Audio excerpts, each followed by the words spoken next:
Hey YouTube, this is WL Homeschool, and I thought I'd make a video today about the hydroplane regatta that my son participated in yesterday. Um, at his current school, they have hydroplane clubs, and they're typically designated for 3rd through 5th grade. My son's in the 1st grade. His principal approached me and asked if I was interested in having him in hydroplane. She had apparently seen him watching a video of hydroplane and said that his eyes just lit up when it came on. So she thought she would, kind of try to see if a 1st grader would be able to do the work.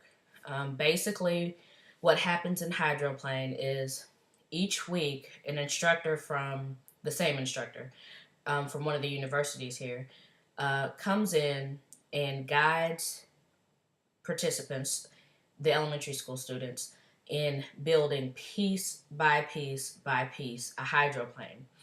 By the end of the time they put the last piece on, they're allowed to take the hydroplanes home and they get to paint them and decorate them however they want. After that part, after decorating the hydroplanes, they are then entered into a hydroplane regatta at one of the parks. Well, this year there were 108 entries for the hydroplane.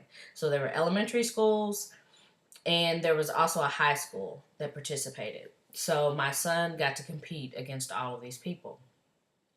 He actually placed, okay, there were 3 heats. So he won 2 of 3 heats.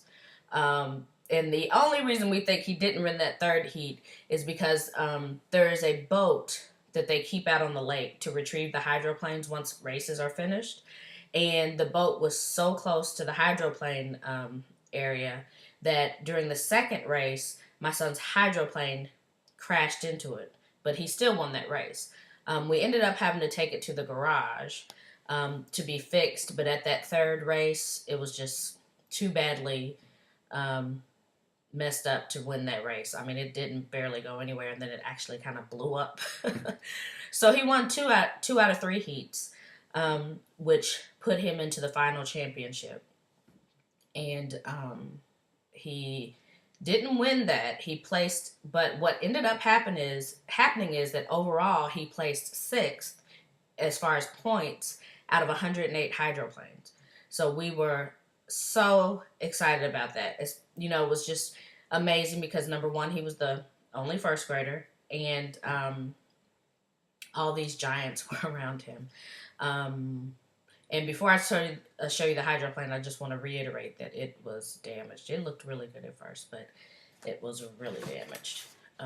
So each week the students came in. This is the bottom.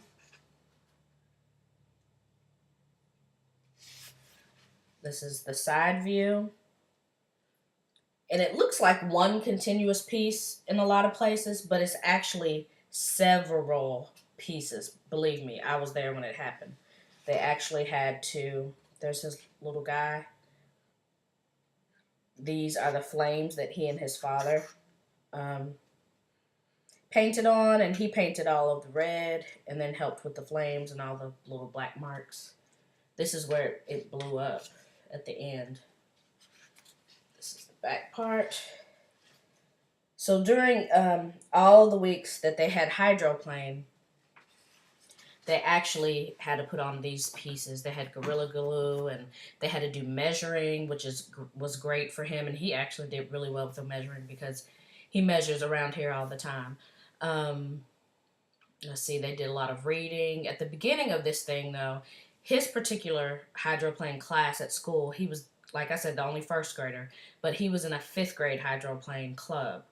So when we walked in there, I mean, he was just kind of looking up because it was just like he was a small kid in a room of giants. So at the beginning of the process, he would not go in that room without me. And then I kind of, during the year, kind of was like, okay, go, I'll be there in a minute. And he kind of got used to going by himself. By the middle part of the hydroplane club, he was starting to volunteer to read, and even the 5th graders were amazed at how fluent he was with reading. So I was really happy with that. And then by the end of it, he was high-fiving people and, really talking and helping the team captain, making sure they got points, and reminding people to be quiet. um, and to listen to the instruction. So I was very proud of the way he was able to sit there and listen. And even though I was there as a volunteer for all of the children. My son put this hydroplane together. I helped the other children equally, and guided them on what they were supposed to do. So I'm very proud of him for that, and I'm proud of him for sticking with it. So he received a 6th place trophy. Kids love trophies. So we'll be putting that up and finding a way to kind of display his hydroplane once we kind of clean it up. The really good thing about this is that I approached the professor who is over this program and asked him if he would be willing to do something similar to this with our co-op that we just started, with 3 other families. And he said he'd be willing to do that. So I'm extremely excited because, as you know, or may know, this summer we start homeschooling, and in the fall will be our first official beginning of homeschool. So nervous but excited. Not sure why I'm nervous, but I'm really happy to have that resource where he would be willing to come in and work with our children that are participating in the homeschool co-op. So I think that's about it, and I'll talk to you later. Thank you.